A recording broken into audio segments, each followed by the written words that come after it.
શાસ્ત્રમાં એમ કહેવાય કે જ્યારે આપણે કોઈ કાર્યનો સંકલ્પ લઈ તો આપણે 2 ડગલા આગળ હાલી, પણ આપણી આગળ આપણો હરિ 4 ડગલા આગળ હાલીને આપણા કાર્યને સિદ્ધ કરે છે. અને પેલી કંકોત્રી જ્યારે દ્વારકાધીશને મુકાય એટલે આપણા કાર્ય બધાય સિદ્ધ થઈ જાય. શ્રીમદ ભાગવતની કથા એટલી દિવ્ય રસમય છે. આમ જોવા જાય તો શ્રીમદ ભાગવતની કથા 7 દિવસ પરીક્ષિત રાજાના જન્મથી શરૂઆત થાય અને પરીક્ષિત રાજાને મોક્ષ મળે, સુખદેવજી મહારાજ જેવા સંત શિરોમણી મળી જાય તો 7 દિવસ તો શું 7 મિનિટમાં 7 સેકન્ડમાં મોક્ષ મળી જાય. રાજા પરીક્ષિત ને તક્ષક નાગ કે કરડશે. પણ આમ જોવા જાય તો શ્રીમદ ભાગવતની કથાની શરૂઆત થાય તો પેલા મહર્ષિ વેદવ્યાસે પોતાની કલમ ચલાવી અને લખ્યું, સચ્ચિદાનંદ રૂપાય વિશ્વોત્પત્યાદિ હેતવે તાપત્ર વિનાશાય શ્રી કૃષ્ણાય વયમ નમઃ. કે સચ્ચિદાનંદ કે જેના નામમાંથી સત ચિત અને આનંદ રૂપની આપણને પ્રાપ્તિ થાય એવા ભગવાન કૃષ્ણ, વિશ્વોત્પત્યાદિ હેતવે કે જેને આ જગતની ઉત્પત્તિ કરી, વિશ્વની ઉત્પત્તિ કરી ભગવાન કૃષ્ણ દ્વારિકાધીશ. કોઈ એમ કહે ને કે મારે ગુરુ નથી, તો ગુરુનો ગુરુ એક જ છે, જગત ગુરુ દ્વારકાધીશ. ગુરુર બ્રહ્મા ગુરુર વિષ્ણુ ગુરુર દેવો મહેશ્વર ગુરુ સાક્ષાત પરબ્રહ્મા તસ્મૈ શ્રી ગુરુ વે નમઃ. જગતનો ગુરુ દ્વારકાધીશ.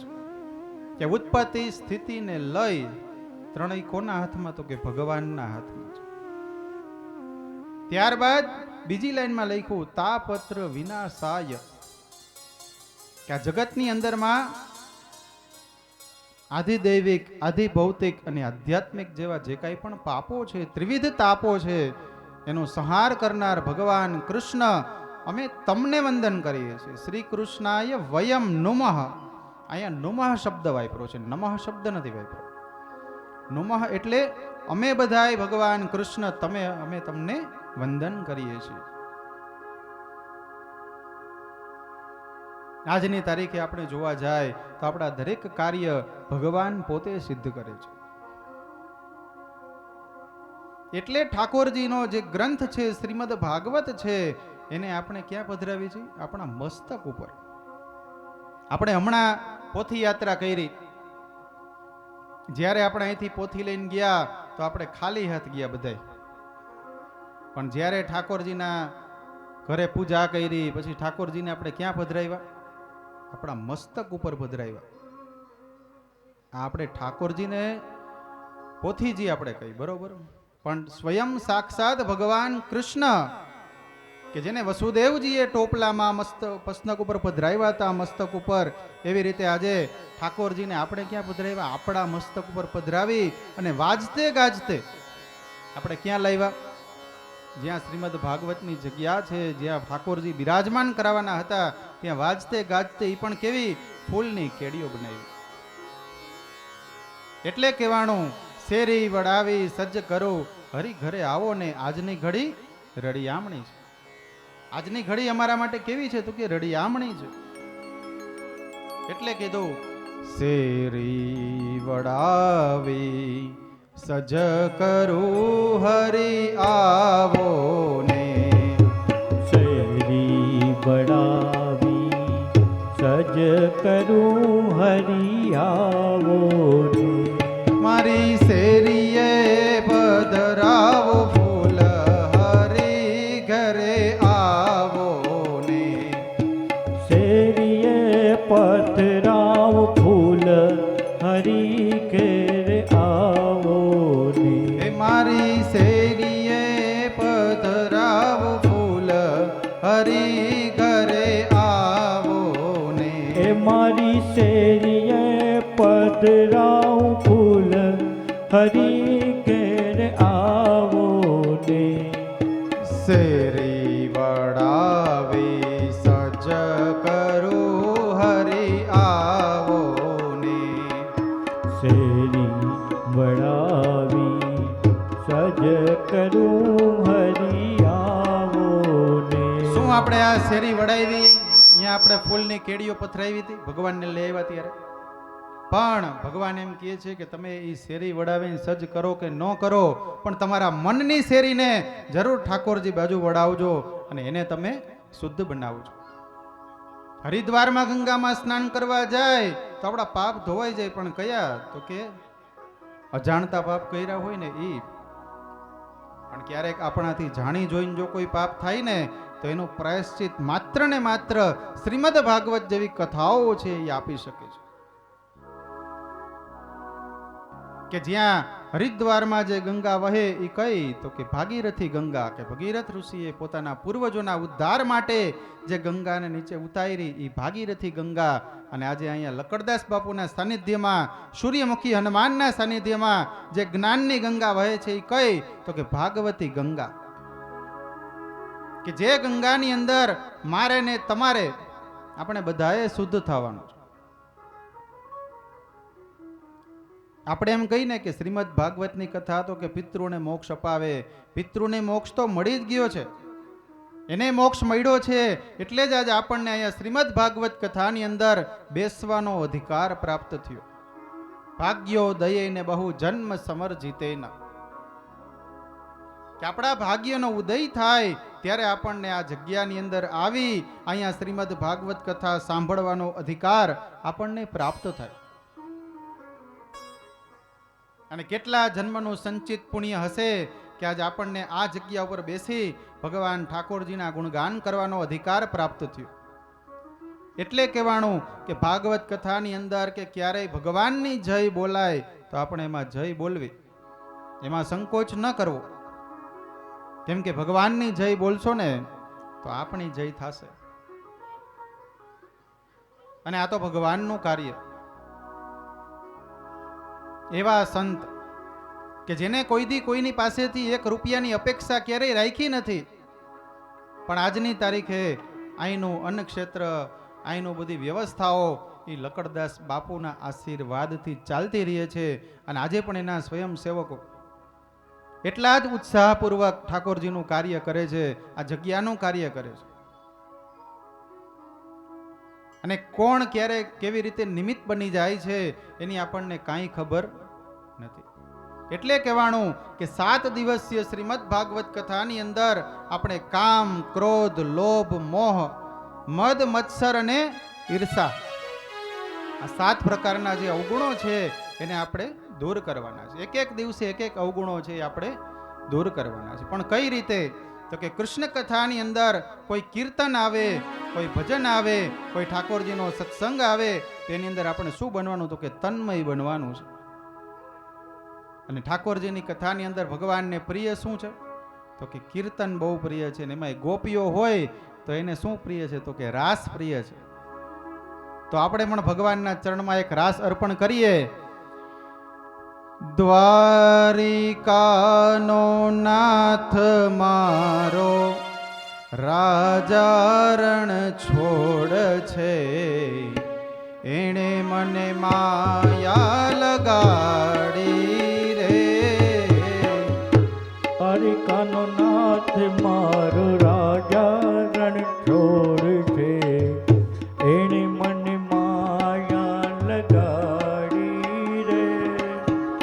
એણે મને માયા લગાડી મારવાલા, એણે મને માયા લગાડી મારવાલા. એણે મને માયા લગાડી મારવાલા. એણે મને માયા લગાડી મારવાલા. તમે મને માયા લગાડી મારવાલા. તમે મને માયા લગાડી મારવાલા. એણે મને માયા લગાડી રે. એણે મને માયા લગાડી રે. દ્વારિકાનો નાથ મારો રાજારણ છોડ છે,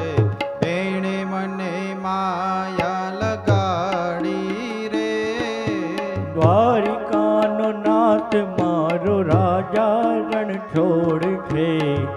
એણે મને માયા લગાડી રે. દ્વારિકાનો નાથ મારો રાજા રણ છોડ છે.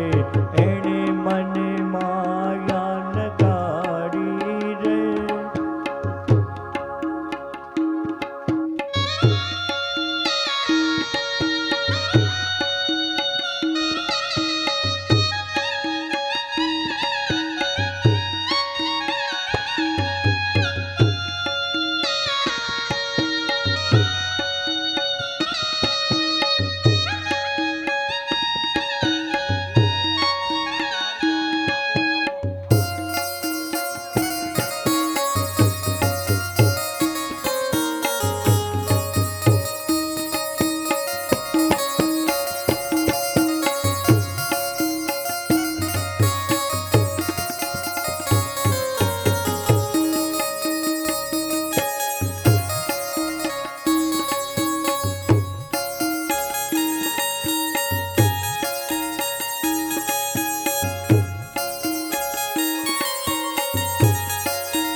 મીરાનો શ્યામ મારો ગિરધર ગોપાલ છે.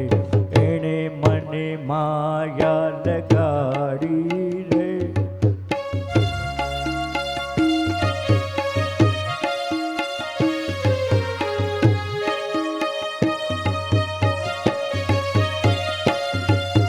સુદામાનો મિત્ર મારો દ્વારિકાનો નાથ છે. એણે મને માયા લગાડી રે. સુદામાનો મિત્ર મારો દ્વારિકાનો નાથ છે. એણે મને માયા લગાડી રે. દ્વારિકાનો નાથ મારો રાજા રણ છોડ છે. એણે મને માયા લગાડી રે.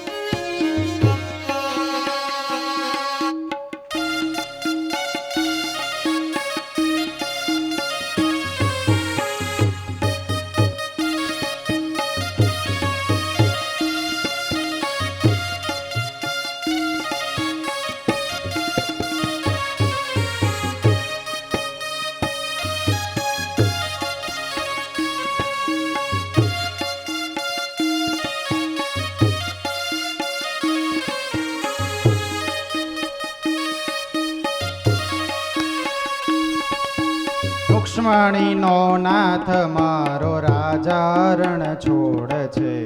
એણે મને માયા લગાડી રે.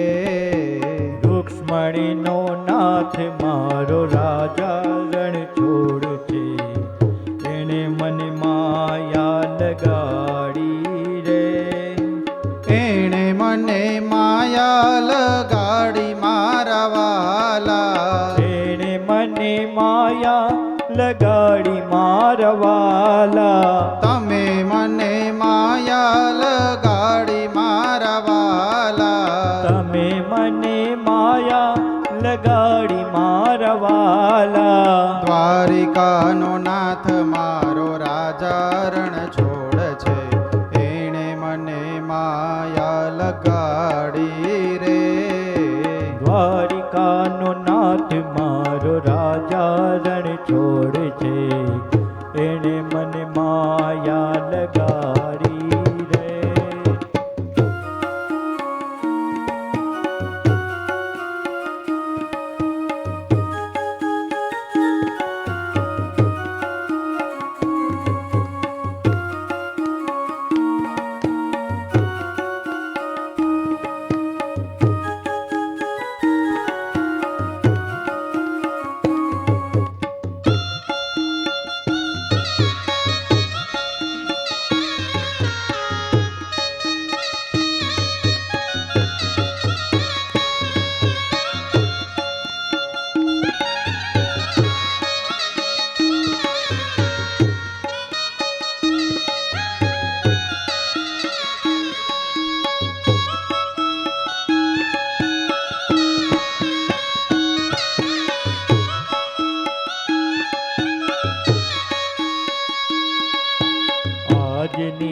ઘડી તે રડિયામણી હારે સખી આજની ઘડી તે રડિયામણી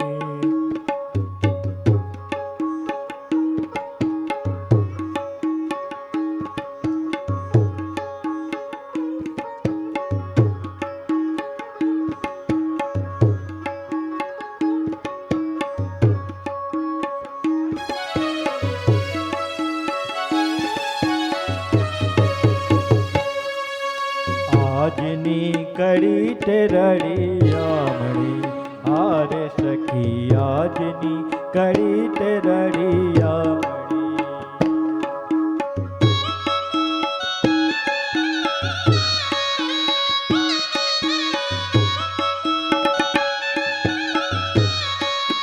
હેજી મારો વાલોજી આવ્યાની વધામણી જીરે મારો વાલોજી આવ્યાની વધામણી જીરે આજની ઘડી તે રડિયામણી હારે વાલા આજની ઘડી તે રડિયામણી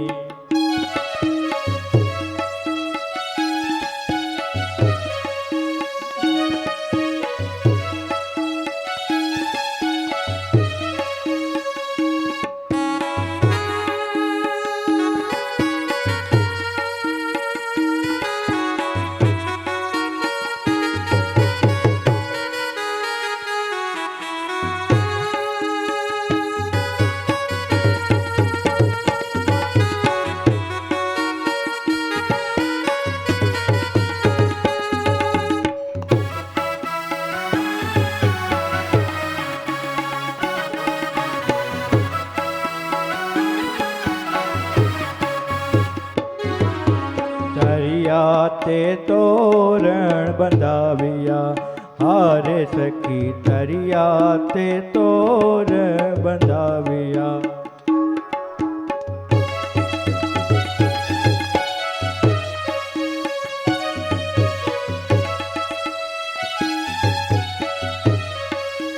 હેજી મારા વાલાજીને મોતીડે વધાવીએ જીરે મારા વાલાજીને મોતીડે વધાવીએ જીરે આજની ઘડી તે રડિયામણી હારે સખી આજની ઘડી તે રડિયામણી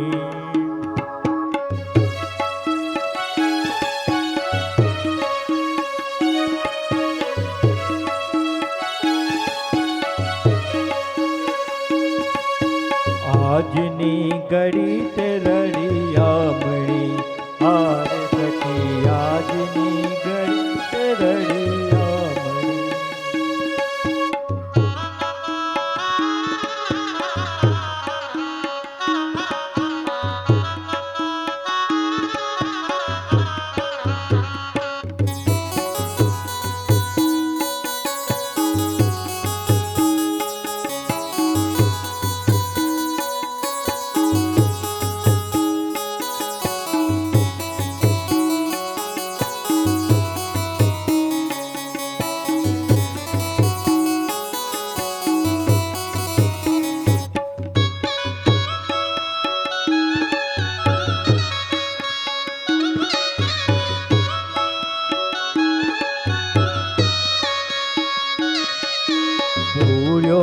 સોહાગણ સાથીઓ હારે સખી પૂર્યો સોહાગણ સાથીઓ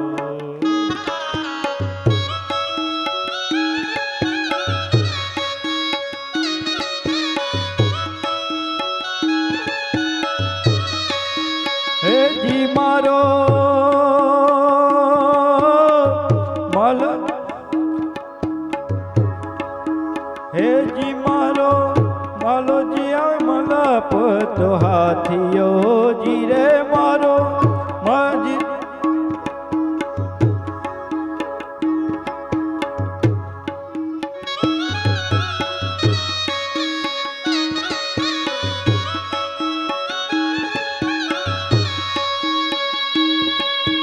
આજની ઘડી તે રડિયામણી હારે સખી આજની કડી તે રડિયામણી. હારે સખી આજની ઘડી તે રળિયામણી. હારે સખી આજની કડી તે રડિયામણી. હારે સખી આજની કડી તે રડિયામણી. હારે સખી આજની કડી તે રડિયામણી. બોલો શ્રી કૃષ્ણ કનૈયા લાલ કી જય. હવે કંઈક એવું લાગ્યું શ્રીમદ ભાગવત સપ્તાહનું પ્રથમ સત્ર પહેલો દિવસ. તો પ્રથમ સત્રના વિરામ આપતા ભગવાનના વાંગ્મય સ્વરૂપ એવા શ્રી ભાગવતજી મહારાજના ચરણોમાં, પરમ વક્તા શ્રી સુખદેવજી મહારાજ એમના ચરણોમાં જીવ માત્રના હૃદય કમળમાં બિરાજમાન પરમ તત્વ એવી દિવ્ય ચેતનાને વ્યાસપીઠથી મારા જાજા કરીને જય શ્રી કૃષ્ણ. બપોરે સર્વ 3 વાગે આપણે સૌ ઠાકોરજીનો મહાત્મય તેમજ પરીક્ષિત જન્મ તેમજ આગળની બધી કથાઓને શ્રવણ કરશું. અત્યારના સત્રને વિરામ આપતા જે કોઈને પ્રસાદ લેવાનો હોય એ પ્રસાદ લેશે, તેમજ જે કોઈને ફળાહાર એ ફળાહાર ગ્રહણ કરશે. એવી સર્વે લકડદાસ બાપુના સ્વયંસેવકોની સર્વને પ્રાર્થના છે. સર્વને જય શ્રી કૃષ્ણ, જય દ્વારકાધીશ. આજના સત્રને વિરામ આપતા રાધે રાધે. જય જય શ્રી રાધે. જય જય શ્રી રાધે. જય જય શ્રી રાધે. બોલો શ્રી સૂર્યમુખી હનુમાનજી મહારાજ કી જય જય દ્વારકાધીશ. જય દ્વારકાધીશ.